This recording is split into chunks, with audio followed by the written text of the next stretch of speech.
नमस्कार विद्यार्थ्यांनो. मागच्या दोन्ही तासाला आपण रोज मातीत ही कविता शिकलो. पहिल्या तासाला पहिले 2 कडवी आणि दुसऱ्या तासाला पुढची 2 कडवी आपण शिकलो. आज आपण ह्या कवितेच्या खाली जी कृती दिलेली आहे त्या कृतींचा अभ्यास करूयात. मी तुम्हाला स्पेशल याची PDF-सुद्धा पाठवणार आहे, परंतु तुमचा एक प्रत्यक्ष अभ्यास व्हावा. तुम्हाला एक वर्गामध्ये जसं आम्ही प्रत्यक्षरित्या सांगतो तसं तुम्हाला इथे पण घरबसल्या पण तसा अनुभव मिळावा म्हणून मी तुमच्यासाठी आज प्रत्यक्ष ही कृती कशा पद्धतीने सोडवायची आहे ते सांगते आहे आणि त्यासोबतच तुम्हाला ही कृती सोडवल्याची PDF फाईलसुद्धा पाठवते. चला आता आपण कृती आहे ते सुरुवात करूयात. पहिली कृती काय आहे? कवितेतील स्त्री करत असलेली विविध कामे कोणती? आता त्यांनी 4 ॲरो दिलेले आहेत, म्हणजे कवितेतील जी स्त्री आहे ती 4 प्रकारची कामं करते आहेत. कोणती कोणती? तर हे बघा, पहिलं जे आहे ते म्हणजे ती कांद्याचं रोप जे आहे ते लावते आहे, खाली वाकून कांद्याचं रोप लावते आहे. दुसरं काय आहे? सोन्यासारखी दिसणारी झेंडूची फुलं तोडत आहेत. बघा, अशी छान बहरलेली झेंडूची फुलं आहेत ती तोडत आहेत. त्याच्यानंतर तिसरं काय आहे? उसाचं बेणं दाबते आहे, पायाने बघा उसाचं बेणं दाबते आहे. आणि चौथं काय आहे? उन्हातानामध्ये खोलवर नदीवरचं पाणी जे आहे ते दोरीच्या सहाय्याने काढते आहे. आपल्याला प्रश्न काय विचारला आहे? कवितेतली स्त्री कोणती कोणती कामे करते विविध प्रकारची? तर आपल्याला इथे 4 कामं सांगता येतील. पहिलं आहे कांद्याचं रोप लावते आहे, पहिलं आहे कांद्याचं रोप, दुसरं आहे झेंडूची फुलं तोडते आहे, तिसरं आहे उसाचं बेणं दाबते आहे आणि चौथं काय आहे? खोलवरील नदीचं पाणी काढते आहे. आपल्याला ही 4 कवितेच्या दृष्टीने प्रश्न विचारले आहेत म्हणून आपल्याला ही 4 कामं लिहायची आहेत. पुढचं काय आहे? संदर्भानुसार योग्य जोड्या लावा. त्याच्यामध्ये त्यांनी अ गट दिलेला आहे आणि ब गट दिलेला आहे. तर आपल्याला अ गट वाचून त्या अ गटातलं उत्तर इथे कुठे आहे? ब गटामध्ये दिलेलं आहे. पहिलं काय म्हटलेलं आहे त्यांनी अ गटातलं? नाही कांद ग जीव लावते. आता संदर्भ कशाशी जोडला जातो आहे हा? नाही कांद ग जीव लावते म्हणजे काय? हे बघा, इथे ब गटामध्ये ई जो ऑप्शन आहे त्याच्याशी हा पहिला अ गटातला संदर्भ जोडतो आहे का? बघा बरं, पहिलं काय म्हटलं आहे? नाही कांद ग जीव लावते आणि ते ब गटात तिसरं काय दिलं आहे? म्हणजेच काय? स्वतःचा जीव जणू कांद्याच्या रोपामध्ये लावते. म्हणजे पहिलं जे आहे नाही कांद ग जीव लावते त्याचा संदर्भ कशाशी जोडला जातो आहे? स्वतःचा जीवच जणू कांद्याच्या रोपात लावते आहे. आले लक्षात? पुढचं आहे काळ्या आईला हिरवं गोंदते. आता दुसरं काय आहे? काळ्या आईला हिरवं गोंदते. मग ह्याचा संबंध कशाशी येतो आहे? ह्याचा संबंध याच्याशी येतो आहे का? गोंधणाच्या हिरव्या नक्षीप्रमाणे शेत पिकाने सजवते. दुसरं काय आहे? काळ्या आईला हिरवं गोंदते म्हणजे याचा संदर्भ कशाशी येतो आहे? पहिलं आहे ब गटातलं, गोंधणाच्या हिरव्या नक्षीप्रमाणे शेत पिकाने सजवते आहे. पुढचं काय आहे? हिरवी होऊन माग उरते म्हणजे काय? ब गटातलं दुसरं येईल का तिसऱ्याशी संबंधित? काय म्हटलं त्यांनी? हिरवी होऊन माग उरते. मग ह्याचा संबंध कशाशी येतो आहे की अतोनात कष्टानंतर हिरव्या समृद्धीच्या स्वरूपामध्ये शिल्लक उरते. आलं लक्षात? PDF-मध्ये तुम्हाला व्यवस्थित सविस्तर मी दिलेला आहे. अ गटातला संदर्भ ब गटामध्ये ते 3 ऑप्शन दिलेला आहे त्याच्याशी जोडतो आहे का हे तुम्हाला वाचल्यावरती लगेच लक्ष देईल. त्याच्यासाठी काय करावं लागेल? मी जी कवितेची तुम्हाला व्हिडिओ पाठवलेली आहे ती व्हिडिओ काळजीपूर्वक तुम्हाला बघावी लागेल आणि ती तुम्ही काळजीपूर्वक बघितली तरच तुम्हाला ही कृती सोडवता येणार आहे. मी जर तुम्हाला PDF फाईल पाठवली असली तरीसुद्धा तुम्हाला सराव तुमचा व्यवस्थित करायचा आहे. पुढचं काय आहे? बघा, पुढचं आहे खालील ओळींचा अर्थ लिहा. आता खाली एक ओळ दिलेली आहे त्या ओळीचा अर्थ लिहायचा आहे. काय ओळ दिलेली आहे त्यांनी? सरी वाफ्यात कांद लावते बाई लावते, सरी वाफ्यात कांद लावते बाई लावते, नाही जीव ग कांद लावते बाई लावते, नाही जीव ग कांद लावते बाई लावते. म्हणजे याचा अर्थ काय होईल? बघा, ऐका काळजीपूर्वक. आता कांद्याची लागवड होत आहे. बघा, इथे चित्र दिलेलं आहे. इथे कांद्याची लागवड केली जात आहे. शेतामध्ये जेव्हा पाणी सोडलं जातं आणि जे उंचवटे तयार केले जातात त्याला बुंधे असे आपण म्हणतो. हे बघा, हे उंचवटे दिसतात का तुम्हाला? या कष्टकरी ज्या महिला आहेत, शेतकरी महिला, या उंचवट्यावरती जे हिरवं झाड लावता आहेत त्या उंचवट्याला काय म्हणतात? शेतामध्ये पाणी सोडल्यानंतर जे उंचवटे तयार केले जातात त्या उंचवट्यांना काय म्हणतो आपण? बुंधे असे म्हणतो. आणि मग त्या बुंध्यांच्या दोन्ही बाजूला काय केले जातात? कांद्याची रोपं लावली जातात. ह्या उंचवट्यावरला काय म्हणतात? बुंधा म्हणतात. आणि बुंध्यावरच या महिला ज्या आहेत ते काय करतात बघा? कांद्याची रोपं लावत आहेत. मग कांद्याची लागवड कशी करतात? तर एका हातामध्ये कांद्याचं रोप घेऊन दुसऱ्या हाताने आपण अंदाजे बुंध्यांच्या मधोमध एक एक रोप लावत जातो. बघा, त्यांच्या हातामध्ये एक कांद्याचं रोप आहे आणि या बुंध्यांवरती अंदाजाने ते काय करत आहेत? दुसऱ्या हाताने रोप लावत आहेत. किंवा आयताकृती किंवा चौकोनी असे वाफे तयार केले जातात आणि त्या वाफ्यांमध्ये देखील काय केलं जातं? कांद्याचं रोप लावलं जातं. मग ही जी शेतकरी स्त्री आहे ती फक्त कांद्याचंच रोप लावते आहे का? आपल्याला त्यांनी वाक्य काय म्हटलेलं आहे इथे? अर्थ काय सांगायला सांगितलं आहे? सरी वाफ्यात कांद लावते बाई लावते, नाही कांद ग जीव लावते बाई लावते. आता आपण तर बघितलं की कांद्याची रोपं कशा पद्धतीने लावली जातात? वाफे तयार केले जातात किंवा उंचवटे तयार केले जातात आणि त्याच्यामध्ये कांद्याची रोपं एका हातात घेऊन दुसऱ्या हाताने अंदाजाने लावली जातात. हे कांद्याच्या रोपांची निर्मिती आपण बघितली. परंतु तिने आपल्याला काय म्हटलेलं आहे? सरी वाफ्यात कांद लावते बाई लावते, नाही कांद ग जीव लावते बाई लावते.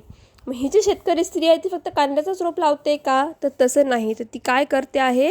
ती स्वतःचा तिचा जीव लावते आहे. जीव लावते बाई लावते. मग कवयित्रीला इथे काय म्हणायचं आहे? तर जर हे पीक रुजलं जगलं तर त्या शेतकरी स्त्रीच्या अंतःकरणाला समाधान मिळणार आहे, तिला आनंद होणार आहे.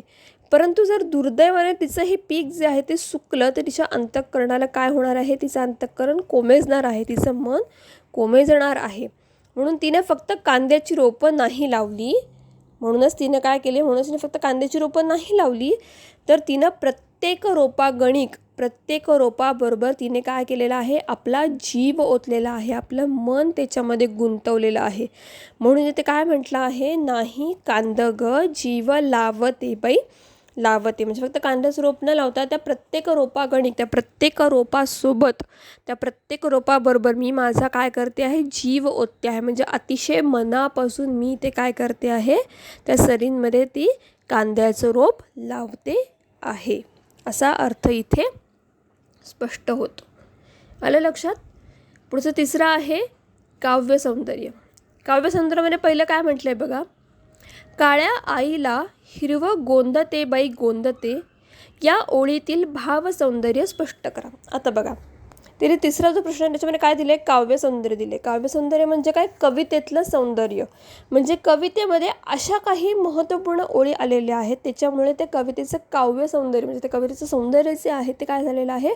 त्या सौंदर्याला बहार आलेली आहे किंवा ते सौंदर्य कवितेचं फुललेलं आहे. मग त्या कोणत्या अशा ओळी आहेत की ज्याच्याने काव्य सौंदर्य आहे असं आपल्याला कवितेला सांगायचं आहे? तर त्याच्यातलं पहिलं जे काव्य सौंदर्य आहे काय आहे? काळ्या आईला हिरवं गोंदते बाई गोंदते, या ओळीतील भावसौंदर्य. भावसौंदर्य म्हणजे काय? भावना प्रकट करा. काय भावना आहे बरं याच्यामध्ये?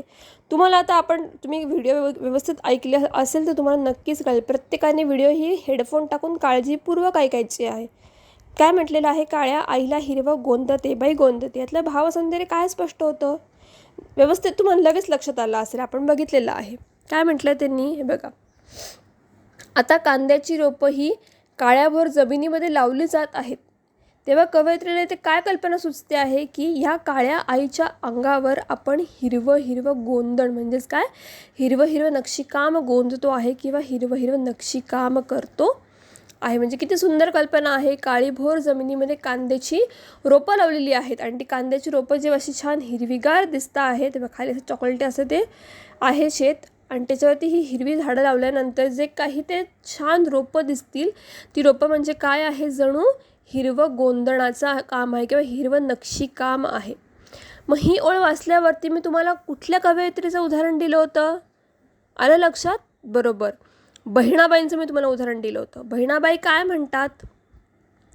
ज्यावेळी हे काळभोर रान आहे आणि त्याला छोटे छोटे अंकुर जे आहेत, त्या काळ्याभोर रानामध्ये छोटे छोटे अंकुर हे डोकवायला लागले आहेत, तेव्हा कवयित्री बहिणाबाईंना काय सुचवायचं आहे की त्यांना काय वाटतं आहे की संपूर्ण शेत हे गहिवरलेलं आहे. म्हणजे संपूर्ण शेताला गहिवरून आलेलं आहे आणि त्या शेताच्या अंगावरती शहारे आलेले आहेत. म्हणजे काय? ते शेतच जणू रोमांचित झालेलं आहे. असं कोणाला म्हणायचं? कवयित्री बहिणाबाई यांना. शहारलेला आहे म्हणजे काय? एक शहार येतो अंगावरती, एक गहिवरल्याची भावना येते मनामध्ये, आणि मग त्याच्याने काय झालेलं आहे? ते शेत जणू काय झालेलं आहे? गहिवरून आलेलं आहे, रोमांचित झालेलं आहे. इतकी सुंदर कल्पना इथे कवयित्रीने केलेली आहे. मग अशी कल्पना करण्यासाठी काय असावं लागतं? तर प्रतिमेचा जिवंत झरा असावा लागतो.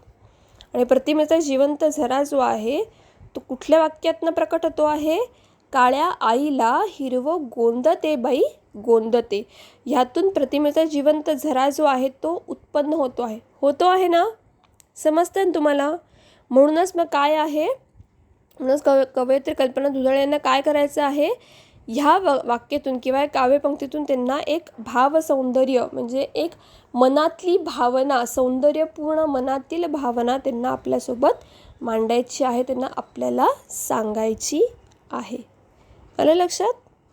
पुढचं काय आहे? नाही बेन ग मन दाबते बाई दाबते. नाही बेन ग मन दाबते बाई दाबते. कांड्या कांड्यांनी संसार सांधते बाई सांधते. बघा आता पुढचं काय आहे? आता इकडे बघा. आता इथे ऊसाची लागवड जी आहे ते ऊसाच्या लागवडीचं काम सुरू झालेलं आहे. बरोबर आहे? ही कष्टकरी जी स्त्री आहे ती सरींमध्ये पाणी सोडल्यावरती ऊसाचं बेणं दाबण्याचं काम करते. बघा इथे पायाने ती काय करते आहे? तिने सरींमध्ये पाणी सोडलेलं आहे आणि पाणी सोडल्यानंतर ती पायानं काय करते आहे? ऊसाचं शेत जे आहे ते पायाने दाबण्याचा प्रयत्न करते आहे. म्हणून काय म्हटलेलं आहे? ऊसाच्या काड्या करून, म्हणजे काय बेणं म्हणजे काय म्हणता येईल की ऊसाच्या काड्या करून आपण जे जमिनीमध्ये पुरतो त्याला बेणं असं म्हणतात. ऊसाच्या काड्या करायच्या किंवा ऊसाच्या कांड्या करायच्या आणि त्या जमिनीमध्ये जे पूर्ण आहे त्या पूर्णाला काय म्हणतात? बेणं असं म्हणतात. मग हे बेणं कसं आहे? तर बघा हे बेणं हाताने आणि पायाच्या सहाय्याने जमिनीमध्ये पुरण्याचे काम या कष्टकरी स्त्रिया महिला करत आहेत. बघा त्यांच्या हातात पण ऊसाचं बेणं आहे आणि पायाखाली सुद्धा त्यांचं काय आहे? ऊसाचं बेणं आहे. आणि शेतकरी महिला अशा पद्धतीने जमिनीमध्ये म्हणजे हाताच्या आणि पायाच्या सहाय्याने जमिनीमध्ये ऊसाचं बेणं दाबण्याचं काम त्या करत आहेत. परंतु त्या खरंच फक्त ऊसाचं बेणंच दाबता आहेत का? तर नाही. तर तिने काय केलं आहे? ऊसाचं बेणंच फक्त दाबत नाही तर ती तिचं मन दाबते आहे. तिचं मन दाबते म्हणजे काय? तिच्या इच्छा, आकांक्षा, आवडीनिवडं तिने काय केलेल्या आहेत? पायाखाली दाबून ठेवलेल्या आहेत. मग या ओळीचा अर्थ कसा होतो? बघा तिने पहिलं काय विचारलेलं आहे आपल्याला? नाही बेन ग मन दाबते बाई दाबते. म्हणजे बघा कशा पद्धतीने ऊसाचं बेणं दाबलं जातं की हाताच्या आणि पायाच्या सहाय्याने ऊसाचं बेणं हे जमिनीमध्ये पुरवलं जातं, दाबलं जातं. पुरवण्याचं काम या कष्टकरी महिला करतात. परंतु ते फक्त ऊसाचं बेणंच दाबत नाही आहे तर त्या काय दाबत आहेत? त्यांचं मन दाबत आहेत. मग ह्या ओळीचं सौंदर्य पुढच्या वाक्यात कसा येतो? काड्या काड्यांनी संसार सांधते बाई सांधते. मग काय म्हटलं त्यांनी? आता प्रत्येक काडी पुरत असताना, आता ही ऊसाची कांड्या ज्या आहेत ऊसाच्या कांड्या पुरत असताना ती काय करते आहे? त्याबरोबर तिचा संसार साधण्याचा ती प्रयत्न करते आहे. खर्चाचा ताळमेळ कसा बसवायचा आहे त्या सगळे विचार तिच्या डोक्यामध्ये चालू आहेत. तिला अनेक कामं करायची आहेत. मग कांडी पुरत असताना ती एक स्वप्न बघते आहे. मग ती कोणतं स्वप्न बघते आहे? तर आता आपण जे हे मनापासून पीक लावलेलं आहे ते पीक चांगलं उमलेल, चांगलं बहरेल. पीक चांगलं आलं की त्यातून पैसा चांगला मिळेल आणि पैसा चांगला मिळाला तर आपल्या संसारामध्ये ज्या काही अडचणी आहेत त्या अडचणी दूर होण्यास मदत होईल. मग ती उधारी असू दे, मुलांचं शिक्षणासंबंधी असू दे किंवा घरात गरजेच्या लागणाऱ्या ज्या वस्तू आहेत त्या वस्तूंबद्दल असू दे. आता संसार साधण्याचं स्वप्न ही कष्टकरी महिला जी आहे, शेतकरी महिला, ती पाहत आहे. परंतु हे स्वप्न पाहत असताना तिने काय केलेलं आहे? तिच्या पायाखाली तिने तिचं मन जे आहे ते मन मात्र तिने दाबलेलं आहे. आता तुम्हीच सांगा, तुम्हाला मी शिकवताना, ही कविता शिकवताना तुम्हाला एक उदाहरण दिलं होतं की कोणतीही कष्टकरी जी शेतकरी महिला आहे ती असा विचार करेल का की आपलं पीक भरपूर चांगलं आलं की त्यातून येणाऱ्या पैशातून आपण खूप साड्या घेऊ, अंगभर दागिने घेऊ, आणि सुखात राहू, असा विचार कुठलीच कष्टकरी शेतकरी महिला करणार नाही. कारण तिने काय केलेलं आहे, तिने तिचं स्वप्न जे आहे ते पायाखाली दाबलेलं आहे. तिच्या मनामध्ये फक्त एक आणि एकच स्वप्न आहे, आणि ते स्वप्न म्हणजे काय, की आपला संसार साधायचा आहे. म्हणूनच तिने काय म्हटलेलं आहे, नाही बेन ग मन दाबते बाई दाबते, कांड्या कांड्यांनी संसार सांधते बाई सांधते. या ओळीतील विचार सौंदर्य कळला का तुम्हाला? काय कवयित्रीला आपल्या या ओळीतनं मांडायचं आहे, की उसाच्या काड्या ती बेणं दाबते आहे, परंतु ती उसाची बेणं दाबताना तिने त्याच्यासोबत बरोबरीने आपलं मन दाबलेलं आहे. तिला फक्त त्याचा संसार साधायचा आहे. तिने तिच्या इच्छा आकांक्षा सगळ्या ज्या आहेत तिच्या पायाखाली तिने ठेवलेल्या आहेत, आणि तिला फक्त त्याचा संसार साधायचा आहे. आणि संसार साधताना तिला फक्त तिचा संसार कशा पद्धतीने होईल, संसारातल्या अडचणी कशा पद्धतीने दूर करता येईल, एवढाच विचार या कष्टकरी स्त्रीच्या मनामध्ये आहे. म्हणून तिनं म्हटलेलं आहे, कांड्या कांड्यांनी संसार सांधते बाई सांधते. आलं? सोपा अर्थ आहे, तुम्हाला PDF बघून लक्षात येईल, परंतु प्रत्यक्ष बोलल्यावरती त्याचा प्रभाव जास्त चांगला पडतो, म्हणून तुम्हाला या व्हिडिओच्या माध्यमातून मी सांगते आहे. पुढचा जो प्रश्न आहे चौथा, तो आहे रसग्रहण. आता तुम्ही हे ऐकलं असेल की कवितेतील रसग्रहण करा. मग खालील ओळींचं रसग्रहण करा म्हणजे काय, ती जे ओळ आहे त्या ओळीबद्दल आपल्याला सविस्तर असं स्पष्टीकरण द्यायचं आहे. पहिलं काय आहे, उन्हा तान्हात रोज मरते बाई मरते, हिरवी होऊन माग उरते बाई उरते. आता काय म्हटलेलं आहे की या कवितेमध्ये जी कष्टकरी महिला आहे, ती कष्टकरी महिला जी कामं करत आहेत, मग ती कामं कोणती कोणती आहेत, मग ते कांद्यास रोप लावण्याचं काम असू दे, ऊसाचं बेणं दाबण्याचं काम असू दे, किंवा फुलं तोडण्याचं काम असू दे. हिची ऊसाचं बेणं लावण्याचं काम किंवा कांद्याची रोपं लावण्याचं काम, ही सगळी कामं जी काय आहेत ती कामं सगळी वाकून करावी लागतात. मग वाकून करावी लागत असल्यामुळे कमरेला कळ येईल, मणक्यांना त्रास होईल, उभं राहून पायामध्ये गोळे येतील. परंतु ते सगळी ही कष्टाची कामे करायची म्हणजे काय आहे, तर रोजचं मरण हे आलंच, हे रोजच करायचं आहे, आपल्याकडे आहे रोजचंच मरण आहे. म्हणजे काय, ही कष्टाची कामे तेवढ्याच ओघामध्ये तेवढ्याच गतीने रोज रोज करावी लागतात. मग रोजचं मरण हे आलं. मग हे मरमर कष्टाची कामं करत असताना ही कष्टकरी महिला काय सांगते आहे, सगळे ही रोज रोज मरमर कामं करते आहे ती कष्टाची. म्हणजे कष्टाची कामं करत असताना ती काय सांगते आहे, उन्हा तान्हात रोज मरते बाई मरते, हिरवी होऊन माग उरते बाई उरते. मग आता सगळी कष्टाची कामं केल्यानंतर काय होतं, तर जेव्हा तिचा मळा जो आहे, आता सगळी ही कष्टाची कामं केली आणि मग कष्टाची कामं केल्यानंतर जेव्हा तिचा हा मळा छान असा बहरतो, फुलतो, हिरवागार बहरतो, तो हिरवागार तिचा मळा बहरल्यानंतर जेव्हा हिरवी पिकं येतात, तर ही हिरवी पिकं बहरल्यानंतर तिच्या मनाला किती समाधान वाटते. म्हणजे मला खऱ्या अर्थाने सांगा की शेतकऱ्याच्या शेतामध्ये जी हिरवी पिकं येतात ती पिकं पावसाच्या पाण्यावर, खतावर किंवा उन्हात बहरत नाहीत, तर ती त्या घरातील प्रत्येक स्त्रीने, लक्षपूर्वक ऐका, शेतकऱ्याच्या घरातील हिरवी पिकं ही पावसाच्या पाण्यावर, खतांवर किंवा उन्हावर बहरत नाहीत, तर ती त्या घरातील प्रत्येक स्त्रीने तिच्या नवऱ्याबरोबर स्वतःचा जो घाम गाळलेला आहे, आपलं रक्त जे आटवलेलं आहे, आणि मग त्या कष्टकरी स्त्रीच्या कष्टाचं जे काही चीज आहे ते चीज व्हावं किंवा तिच्या कष्टाची किंमत कळावी, म्हणून इथे काय वाक्य म्हटलेलं आहे, उन्हा तान्हात रोज मरते बाई मरते, हिरवी होऊन माग उरते बाई उरते. या कष्टकरी स्त्रीच्या कष्टाचे चीज व्हावे म्हणून कवयित्रींनी इथे आपल्याला काय सांगितलं आहे, की ही उन्हामध्ये राबराब राबते आहे, तिच्या कष्टाचं काय करते आहे, ती पाणी करते आहे, तरीसुद्धा ती काय आहे, हिरवी होऊन मागे उरते आहे. म्हणजे जेव्हा तिचं शेत हिरवगार बहरेल तेव्हा तिच्या मनाला खऱ्या अर्थाने समाधान मिळणार आहे. आलं लक्षात? पुढचं काय आहे, खोल विहिरीचं पाणी शेंदते बाई शेंदते, रोज मातीत मी ग नांदते बाई नांदते. आता पुढचं काय आहे, आता शेतातील कामे झाली आहेत बरोबर, सगळी कष्टाची कामं करून झालेली आहेत, दिवसभर भरपूर कामं केलेली आहेत. मग तेवढी कष्टाची कामं केल्यानंतर आपल्यासारखं आहे का की मी खूप दमले बाई, आता मी घरी जाऊन आराम करणार, आता मी काहीच काम करणार नाही, असं आहे का, तर नाही. शेतामध्ये कष्टाची कामं केल्यानंतर घरातल्या लोकांच्या खाण्यापिण्याच्या जेवणाची व्यवस्था बघावी लागेल, आणि त्यातनं जर का घरात पाणी नसेल तर पाणी आणण्यापासून सुरुवात करावी लागेल. पाणी आणण्यासाठी काय बघा, मग इथे चित्र काय दिलेलं आहे, खोल विहिरीचं पाणी शेंदते बाई शेंदते. मग घरात पाणी नसेल तर पाणी भरावं लागेल. मग बटन दाबलं आणि घरामध्ये पाणी आलं असं होणार आहेत का? नाही, असं नाही होणार. तर तिला काय करावं लागेल? परत तिला एवढ्या लांब जाऊन विहिरीतलं पाणी आणावं लागेल. एवढं वरती ऊन, एवढी दमलेली आहे ती. आणि ऊन जरी नसलं, संध्याकाळची वेळ झालेली असली तरी सुद्धा पाय दुखत आहेत, थकायला झालेला आहे. पण सांगणार कुणाला? बरं, विहिरीतलं पाणी असं असं भरभरून विहीर वाहते आहे आणि वरती पाणी आहे असं पण नाही आहे. ते नळीनी, ती दोरी, नळी नाही सॉरी, दोरीने ते पाणी आहे ते काढायचं आहे. मग ते कळशीला दोरी बांधा, मग ती दोरी टाका, मग ते ओढून काढा. तुम्हाला माहिती आहे गावाकडे अशा प्रकारच्या तुम्ही बघितलेले असतील. तुमच्यापैकी काही जणांनी हा प्रयोग करूनही बघितला असेल. तुमच्या आईवडील अजूनही कदाचित करत असतील किंवा केलेला असेल. मग हे सगळं कोण करते आहे? कष्टकरी महिला करते आहे. तिला कष्ट चुकलेलं आहे का? नाही. मग थोडक्यात काय सांगायचं तर अतोनात कष्ट करणं हे शेतकरी महिलेच्या 5वीलाच पुजलेलं आहे. 5वीलाच पुजलेलं आहे म्हणजे काय? सततच कष्ट करायचे क्षणोक्षणी.